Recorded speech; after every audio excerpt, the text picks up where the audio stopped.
Don't concern yourself with others, and don't get too caught up with what other people are doing. The only person you need to concern yourself with is the person that you shave with, the person in the mirror. The next time you stand in front of a mirror, I want you to look deep into your own eyes and recognize that the person you are looking at is both your best friend and your worst enemy. You are totally in control of everything that you do. Where you are right now in life is a direct result of every action you have ever taken up until this moment. If that's a good place that you're at and you're totally happy and content, you should congratulate yourself. If you are not so happy, not content, and wish things were different, you need to master yourself and master self-control in every aspect of life. And it's a difficult road, but it's a necessary road. And it's the road that leads to everything that you ever desire. If you have an addiction that you want to stop, self-control is the way. If you have a target you want to achieve, self-control is the way. Anything you want in life, any desirable result, or anything that's happened to you that you don't want in life, is 99% of the time down to your self-control. If you can't control yourself, you can't control anything.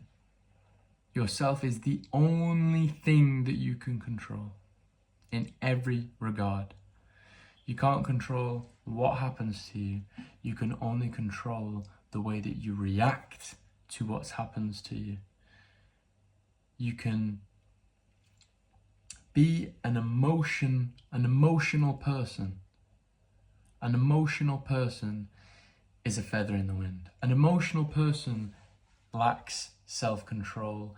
An emotional person will do what they feel like when they feel like doing it, not what they must do, regardless of whether they feel like it or not. Self-control is the way to get anything that you want. Self-control is forcing yourself to do the things you know you must, and forcing yourself to not give in to the things that you know you must not. And these are the two things that are going to get you where you want to be and where you want to go. Self-control in every regard should be tested in your life. You should test yourself and flex that self-control muscle. Every attribute that you have as a person is a muscle, or it's rented, however you want to look at it. But it constantly needs to be used, and it constantly needs to be flexed and maintained to keep. Self-control isn't something that you can have one day, not have it the next, and pick it back up again on day 3. Self-control is something that you must implement into every single day of your life here on out. To master oneself is the greatest achievement. It takes a long time, but it's a noble task, and it's a task worth doing. Because these emotional people who just act on emotions have no sense of direction. They're just being blown around anywhere and everywhere. It's only the people with self-control that can act how they know that they must. And I'm talking in every regard. If someone's having an argument with you, it's so easy to get angry and annoyed at that person and argue back, and it drains your energy. It takes a strong individual to let it be. Don't let it affect you. You can walk away. You can think rationally. When you're not thinking emotionally, it allows you to think rationally.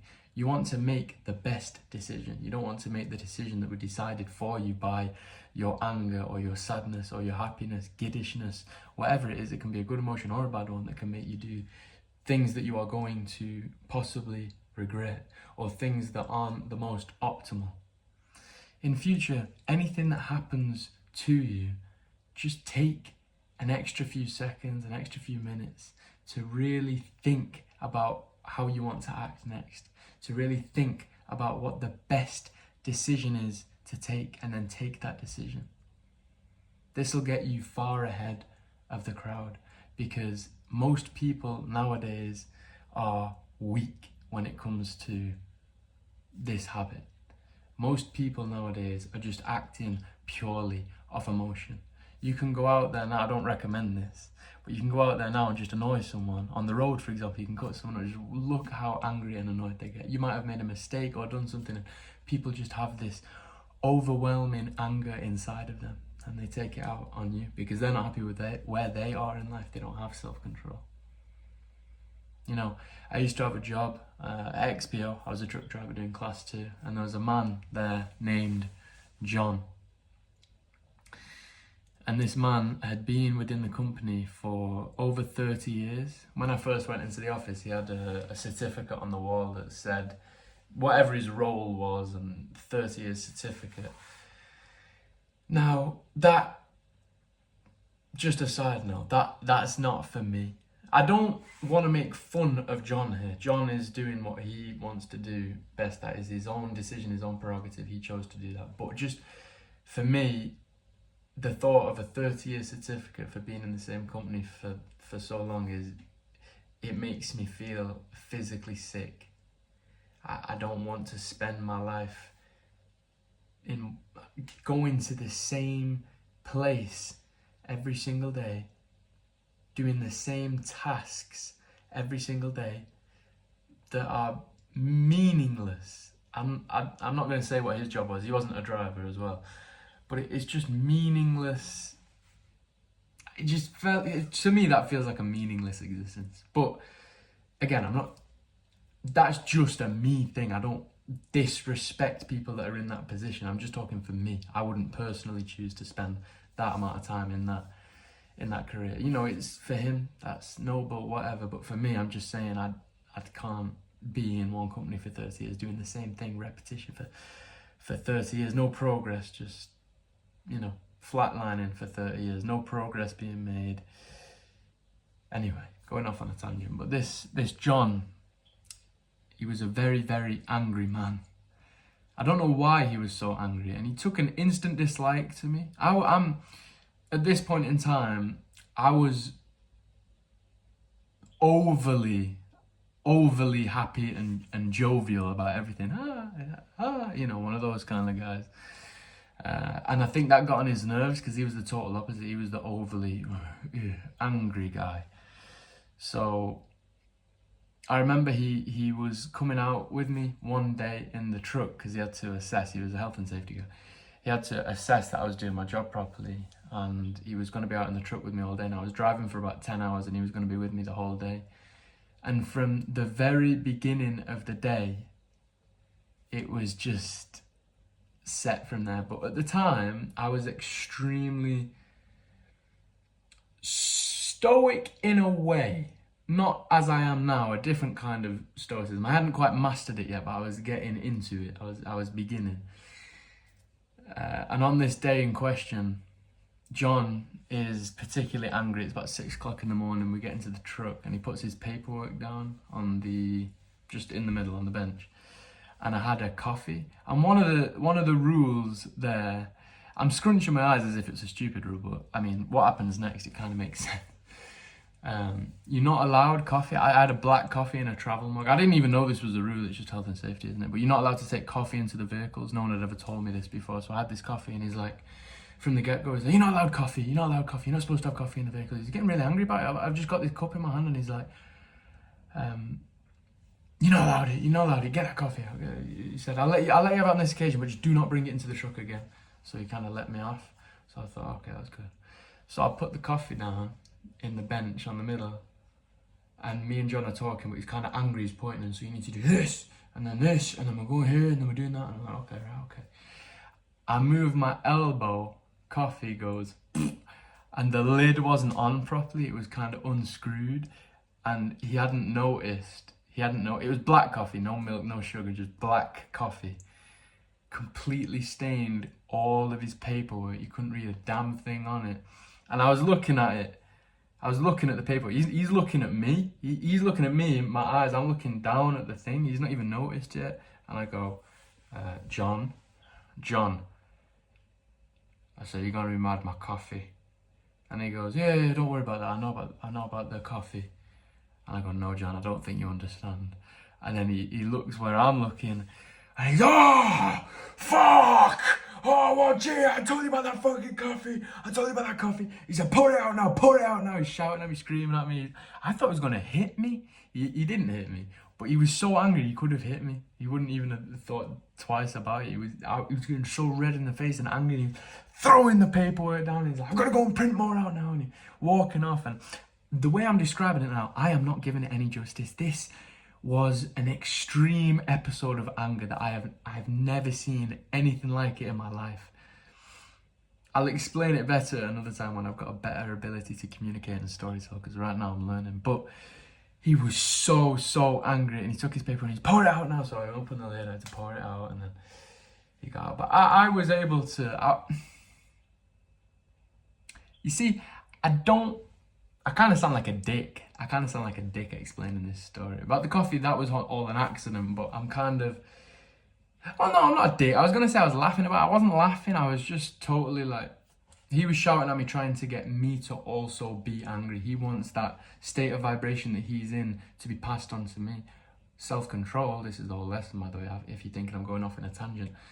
I had self-control of my emotions. I wasn't acting off an emotional level. I was acting stoically, and I was just learning at this point. I'm not saying I was a king of it or anything, but I was totally just, okay, John, I was relaxed about it. But he was even more angry that he didn't anger me. He was even more angry that he was an older guy, a superior to me. I was 19 or 20 at the time, and nothing he could do, there was nothing in his power. No matter how angry he got, he could not affect my emotion.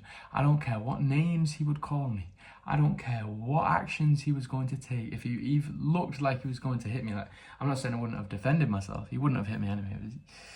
But he was so angry that he couldn't affect me at that period of time. And as the day went on, there was more events that happened where he would get mad or get this and that. But as the day went on, his anger went, and it sort of matched my relaxedness over time. And we actually, in the end, bonded in a way with music and whatnot. I asked him what music he liked, and I'd play music. And, over the day, my stoicism allowed the day to continue and for us to connect. If I would have allowed his anger to make me retaliate and also get really angry and start shouting at him, like, "I was an accident, I didn't mean to do the coffee, I'm not pouring my coffee out," and how the older me that had no control whatsoever would have acted, then the whole day would have just been a ruin. The whole day would have just been a mess. But I like to think, in fact, I know, don't ask me how, but I know that he often thinks about that day. I was the one individual that didn't succumb to anger. I was the one individual that he could not annoy. And I know there's an element of respect there. Don't ask me how. I've not spoke to him in years. I haven't spoke to him since I worked at that company. But I know that event was so out of the ordinary for that man. This 30 years of repetition and getting the same results as always. I know that my relaxed, calm attitude, call me crazy, but I know that my relaxed, calm attitude sticks in his mind and has affected the way that he treats others. So I feel like that one stoic moment had a lot more power than you might think. And I know that to be true. But the main message of this video is self-control in every regard. An emotional perspective, any habits that you've got that you want to stop, just stop. If it's making you unhappy, just stop. Just stop. And stop using coping mechanisms. Or stop thinking that the coping mechanism is the actual problem. There might be another underlying problem that you have to address. If you're overeating, the overeating in of itself might not be the problem. There might be something else and you're using food as the cope. Smoking, stress, you name it. It's just a possibility. You might just be addicted, but I'm just talking there's a select few that maybe you're just using it to get away from something else. Or maybe if you just address and acknowledge the problem, the symptoms, the habits will subside. Keep that in mind. That might be helpful to a few people out there. That's my message for today's video, and I will catch you in the next one.